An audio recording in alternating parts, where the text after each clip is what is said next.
And what's up, internets? Welcome back to this episode of FanBrosShow. If you're watching on YouTube, make sure you're subscribed, hit that like button, leave a comment, tell us what you think about us. You know, me, Tatiana, Jeff J, we are here for your entertainment on SoundCloud, iTunes, Spotify, all those different places. We are everywhere. Please hit the subscribe button.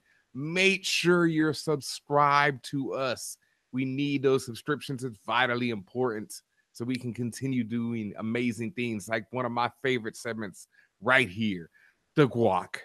That's the Geekquently Asked Questions, where we answer each and every question you send us, most of the time, about any topic at all out there. At all, anything except certain ones.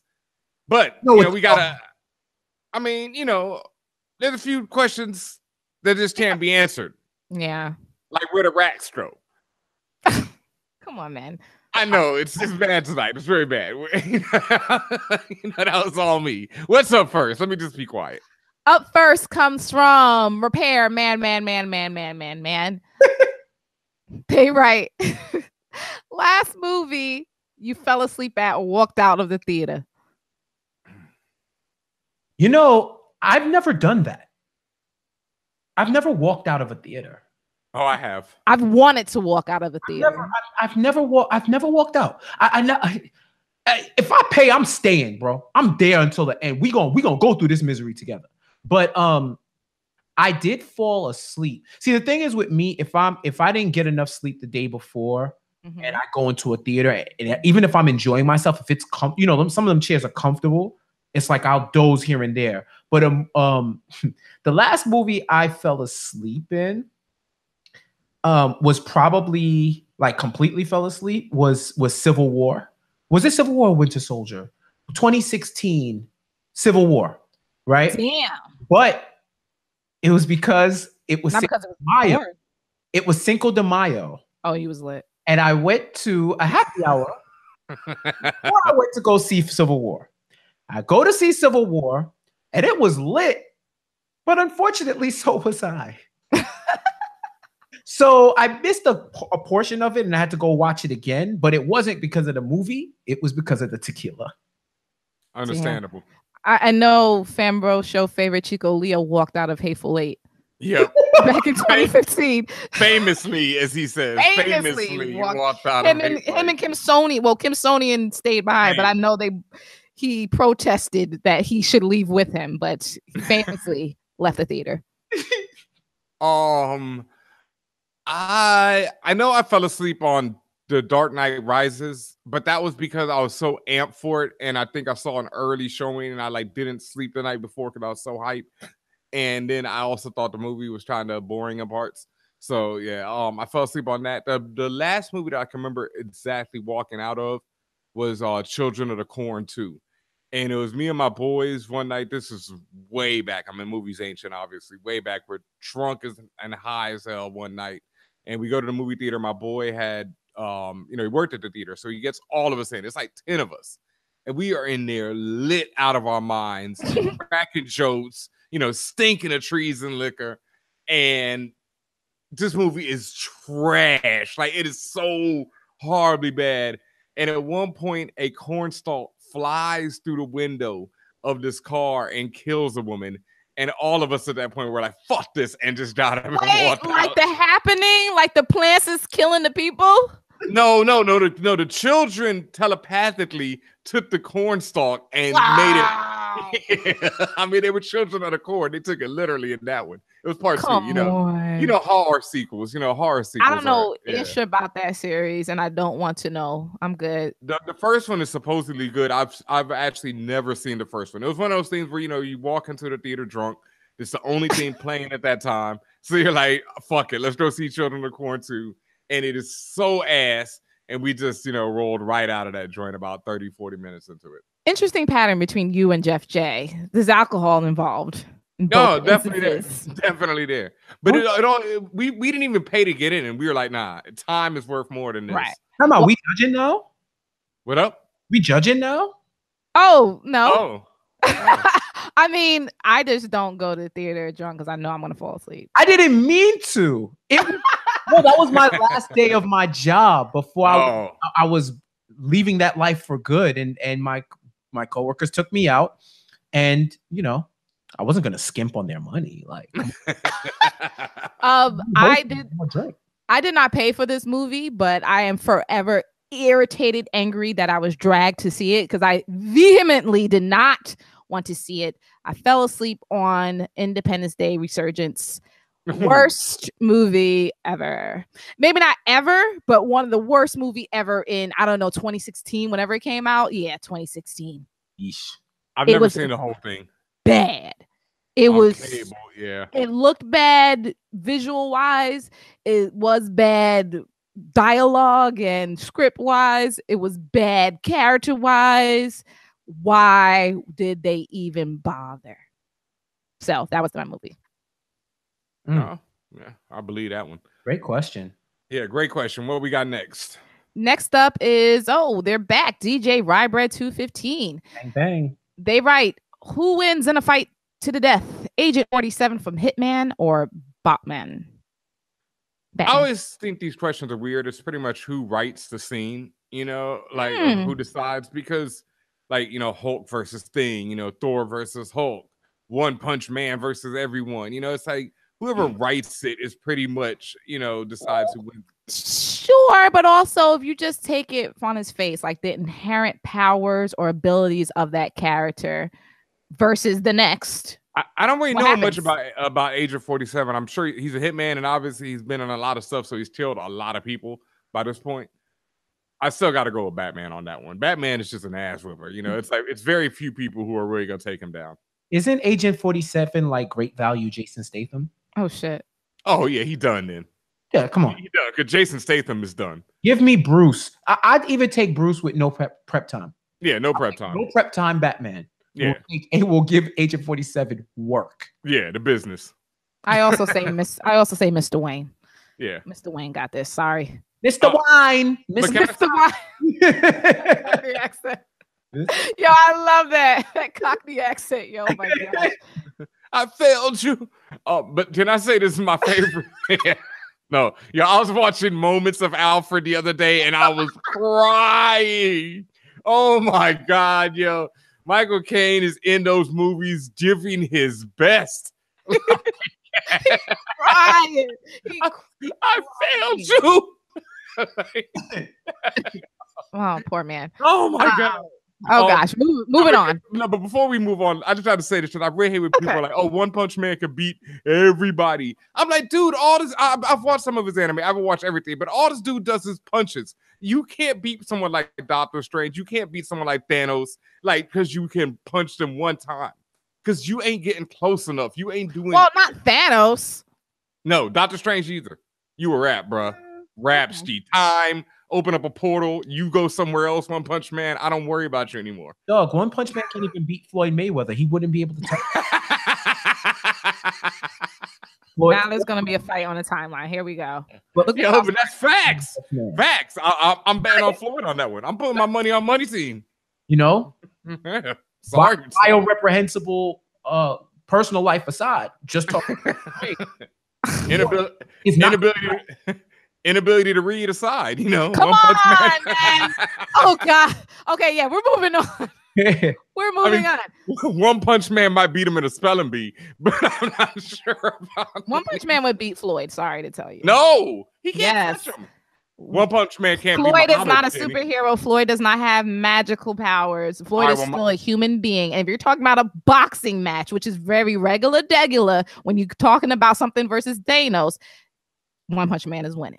One Punch Man. One Punch Man is a human, as is One Punch Man. Let's not be silly. Muhammad Ali knocked out Superman. I'm taking him over One Punch Man any day. Assalamu alaikum, bro.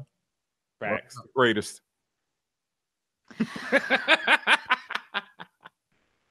Toby Wan 405 writes, what is your favorite movie moment or fight sequence?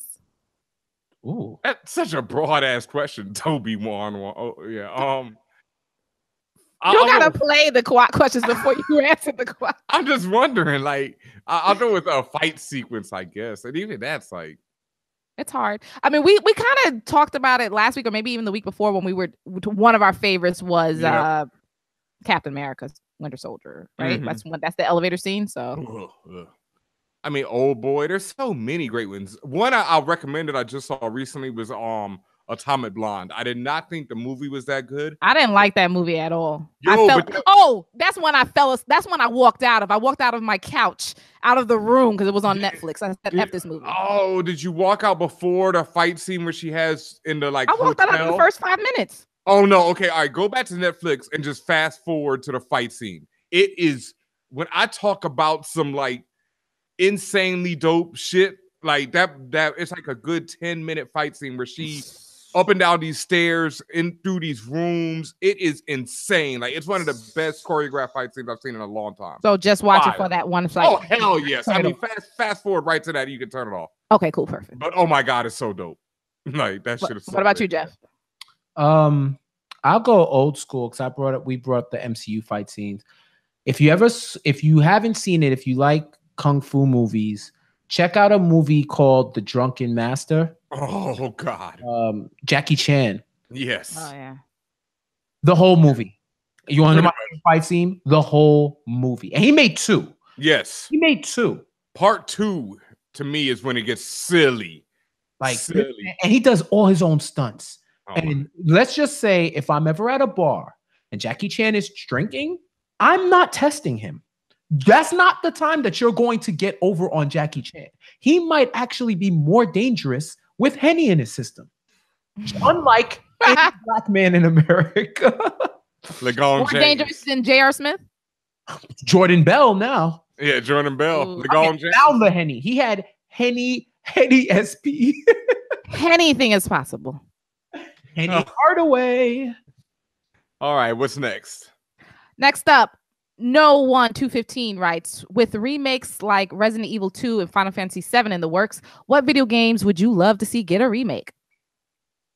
Golden effing eye. I mean, my God, how? Like, how has this not happened? On the Switch. I mean, the 007 series isn't as hot as it used to be. Facts. So if it were to come back on straight nostalgia, like port it to the Switch. What? I'd say port it to the Switch, bring back the classic boards. Yeah, that's all I asked. Beyond that, remastered. I was wondering why people were so hyped. I was like, this is Resident Evil 2 being remade, and y'all hyped for this? Yo, they were screaming.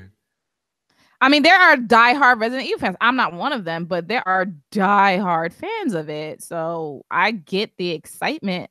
I just don't care. And I'm also on the school of I'd rather new things show. I'm really prefer new versus reboots, remakes. What's my game, Tatiana? Katamari. Yes. Yes. Holy crap. Katamari Damacy. Yes. With some 4K graphics and all that. Like, yo. But see, the thing about Katamari, new songs, new music. The thing about Katamari is endearing because it's more cartoony. So I don't know the 4K graphics mean unless you mean colors wise and I mean just more shapes. It's more you can see less more polygons. Do you remember when you rolled up the buildings in that game and you would hear the people screaming in the buildings? That game was so dark I agree with you 1000%. Katamari absolutely remade. Yes, new music because the soundtrack was fire. I'm about to go download it when we finish this show. Oh man, Katamari was the ish, and I could totally see that on Switch. It could be on any. I mean, it's obviously a Sony property, but it could be on anything. Anything. So for me, I got a couple. For those who played the original NES, there was a game called River City Ransom. It was one of the best. It was in the same style as Double Dragon, Final Fight, those type of games, Streets of Rage. Those side scroll fighting games where you had a partner and you just walk through Turtles in Time. Those type of games where you just walk through and beat everything down. But River City Ransom was ahead of its time. You could buy power-ups to your like you could buy new moves, you could buy clothes, you could buy food, you could buy everything. It had elements of an RPG in a 2D side scroller. And I think if they were to make that as a remake in 2018, it could be super sick. So I would say that. And I know they made Chrono Cross, but the original Chrono Trigger, that was a RPG. Oh yes. One Holy of the crap. greatest RPGs I've ever played. Yes, agreed. Yes. There was a streak in the 90s where Square Enix was like a monopoly, bro. Like all they did was put out fire RPGs. I could only imagine what the kids in Japan were going through because they got double. They got stuff that we didn't even get. Yeah. And I didn't even get to play Chrono Trigger until like early 2000s. But my God, that game was so good. Yeah. So those are my two. All right, very good. We have another one from Lady Zarya 228, aka N Smith. They write, I'm trying to get into the new Cloak and Dagger series on Freeform, but I'm not feeling it.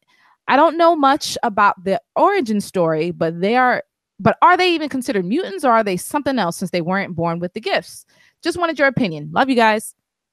I haven't watched it yet. Thank you for reminding me that it's on. I know it's on Freeform. I don't know nothing about Cloak and Dagger, so you gotta help me. Okay, Cloak and Dagger are not mutants. They're actually two runaway children who get experimented on. Their original story is really darker. It was the 80s, and they were like drug addict kids. Damn. I think there's like molestation issues with one of them, or both of them. You know, it was a very adult series that featured runaway children. Right. And so they get experimented on, and they get these powers. And later on, you learn that Cloak's powers come from like the actual Dark Force dimension. And Dagger's powers, like keep his darkness at bay or keep him fed, basically. And yeah, they have like a symbiotic relationship between the two of them. And the comic at various points was really ill, yo. There was this one issue. I mean, it'd probably be impossible to find, but it was just such an ill issue because they both get thrown out of a plane, and Cloak can like teleport, but Dagger can't fly or anything, and he can't fly. And so the whole issue was about how they figured out how not to get killed, before they hit the ground. Yeah, and it was I won't spoil it for anyone who can actually find it, but it was such an ill issue. And they had a really dope, run in some things. I'm going to check the show out. I've heard the first episodes, was pretty good. I don't know yet, but yeah. So I saw the first 2 episodes. I liked it. I really liked it. A lot of I'm a Spider stan.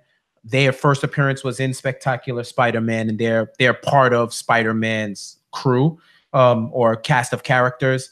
They took elements, from their origins in the first episode to show how they got their powers. So they're not mutants. They're I guess you would call them metahumans are like mutants in DC, but they're superpowered humans. Yeah.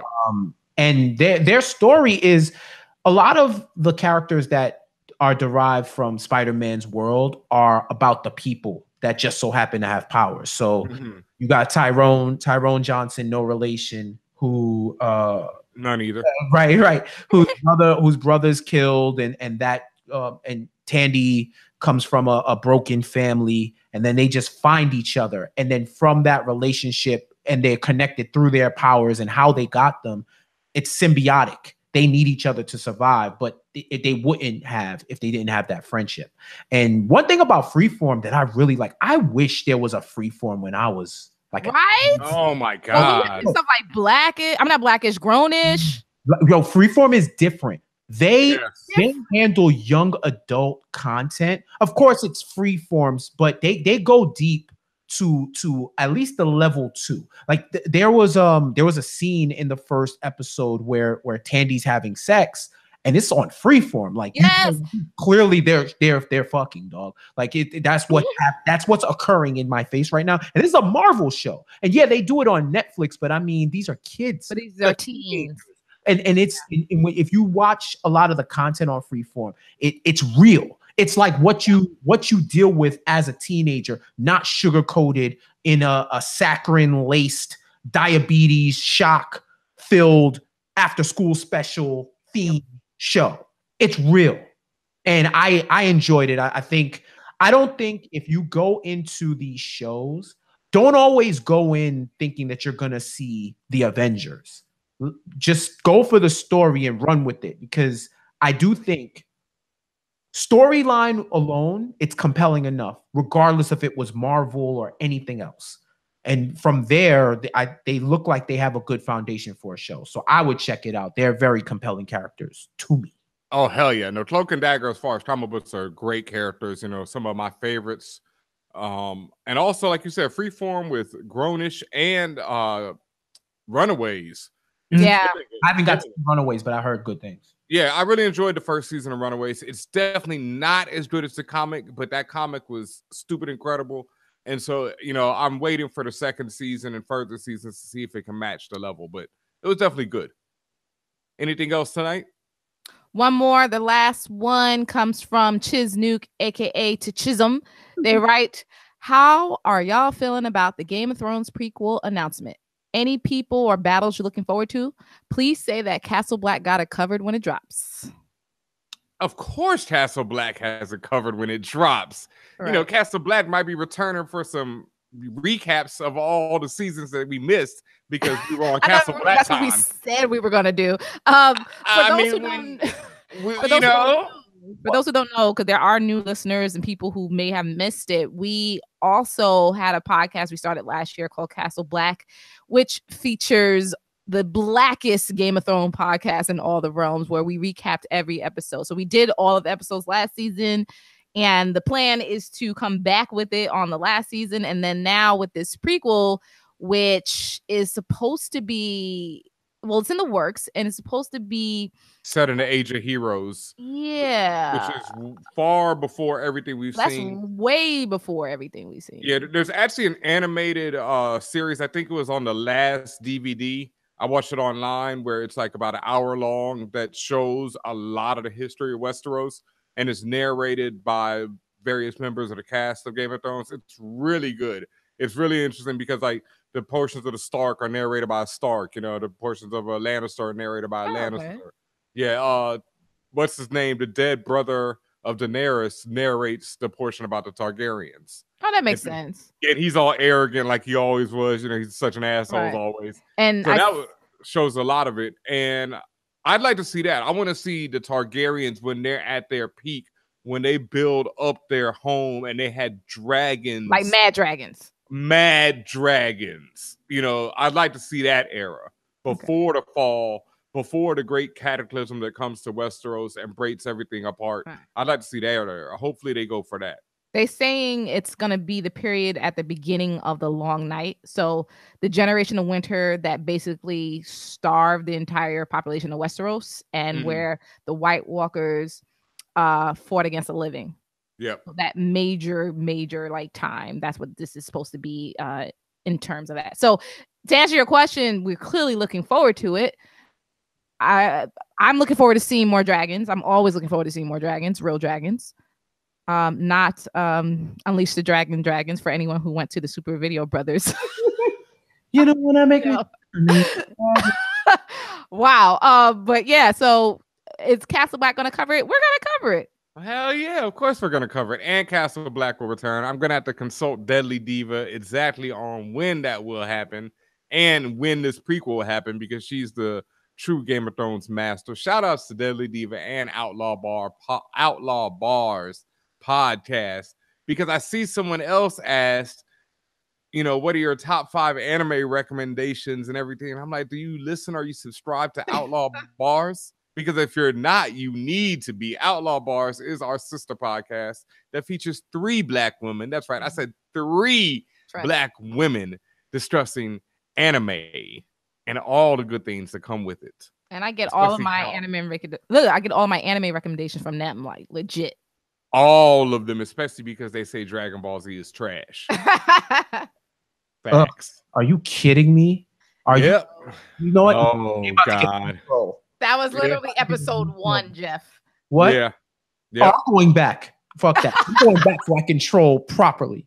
Oh, do it. Do it, sir. Do it. I will not have you besmirch the name of House Goku. Excuse me, Kakarot. Didn't I just besmirch them before? You mean that show where the black, or the man with the tail with black hair turns into a blonde hair, blue-eyed man? He's Asian. He's Asian. That don't take care of his child. Oh, well, he is a deadbeat. I'm gonna keep it 100 with you, but he be dead though. Like he literally be dead. He's a deadbeat. Before that, when he alive, he don't take care of his. Come on, we could fight about that. Nah, because it's Chi-Chi. Because Chi-Chi's too overbearing. Like he don't. Whoa! So you blame the woman? Nah, I knew she was about to react. Look at her! I knew she was about to react. Well, folks, if you have any other questions for the Fan Bros, please send them in to contact@fanbros.com, or you can hit us on the Twitter @FanBrosShow. Make sure you hit @Jeff J Says. My God. I'm not trash, guys. It was a joke. No, he's not trash at all, but he does believe Dragon Ball Z is good. Only on the which is its own thing. But like I said, any other questions, anything at all, please hit us. And with that, we're going to take a quick break, and we'll be right back with more Fan Bros. Fan Bros. FANBROS.